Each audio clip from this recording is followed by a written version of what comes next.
هاي، ازيكم؟ ايه الاخبار؟ اهلا بيكم في فيديو جديد على قناه عالم عمر. والنهارده انا في المتحف المصري الجديد. ده الباركينج منك للهرم على طول. ده المدخل، هندخل من هنا ان شاء الله باذن الله. ولسه الافتتاح الرسمي ما بدأش، بس في جولات استرشاديه بتتعمل ب 150 للشخص المصري، اي ثينك ب $33 للاجانب. وده رقم اعتقد ان هو بسيط جدا بالنسبه للمحتوى الموجود. احنا عندنا بوابه التفتيش الاولى، المفروض احنا بنكون جايبين التيكتس اونلاين، لكن برضو في شباك تذاكر هنا. الجولات بتبقى كل ساعتين وبتبقى لمدة 45 دقيقة، يعني 10 الصبح، الساعة 12، 2، 4. المكان اللي المفروض بتبتدي عنده الجولة هي المسلة المعلقة دي. طيب، المسلات كانوا بيسموها زمان تخنو، وده معناه الإبرة، بما إن هي يعني بتخترق السماء بصورة أو بأخرى. وده مش بس ليه رمز ديني، انما كمان كانت بتخلد الذكريات بتاعه الانتصارات. المسله دي اختها موجوده في ميدان التحرير، دي المسله اللي هي مشابهه بالظبط اللي موجوده في ميدان التحرير، كان عاملها رمسيس الثاني.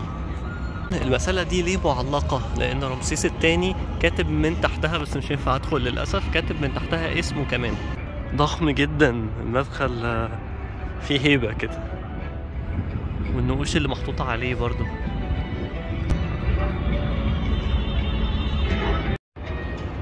الخراطيش اللي موجودة على المدخل دي فيها أسامي لملوك مصر. بعد ما عدينا من المدخل، أول حاجة بنشوفها تمثال رمسيس الثاني. تمثال رمسيس الثاني دوت اتنقل سنة 2005 قبل ما ينتقل برضو مرة كمان عشان يوصل المتحف المصري هنا. وزنه 86 طن، وده كده يبقى تاني أتقل شيء موجود في المتحف، لأن أتقل حاجة هي المسألة اللي احنا شفناها من شوية كانت 90 طن. لما تيجي تبص على الديتيلز بتاعته هتلاقي التاج مثلا، التاج اللي هو بتاع الشمال والجنوب. شوف حتى يعني صوابع الرجلين والضوافر الموجودة وراه هنا هي نفرتاري مراته. شايفين الفتحة دي اللي موجودة في المدخل؟ ممكن حد خد باله منها في الفيديو قبل كده. الفتحة دي موجودة علشان تشاور على راس رمسيس الثاني في يومين. ازاي تشاور؟ الشمس هتعدي بشعاعها منها وتنزل على وش رمسيس مرة في فبراير ومرة في اكتوبر، اللي هو الميعاد بتاع عيد ميلاده والميعاد بتاع يوم التتويج بتاعه. ال10 تماثيل اللي هناك دول بتوع ملك اسمه سنوسرت، ده من الدولة الوسطى. التماثيل دي معمولة من الحجر الجيري، كانت موجودة في المتحف المصري اللي في التحرير وبعد كده اتنقلت هنا. برغم ان الحجر الجيري مفترض ان هو حجر خفيف نسبيا، فراجايل، قابل للكسر، لكن اتقان تماثيل واضح وعمرها الافتراضي عالي جدا. ده عمود النصر بتاع مرن بتاح. عمود النصر دوت محطوط علشان يخلد ذكرى معركة مهمة جدا.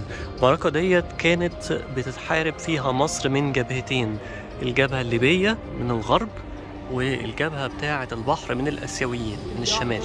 هتلاقي هنا الضحايا بتوع الحرب دول، الأسرى اللي مسكهم، وهتلاقي هنا الأعداد بتاعة الناس اللي هم اتقتلوا في المعركة دي. 9800 واحد قتلوهم من جيوش الأعداء.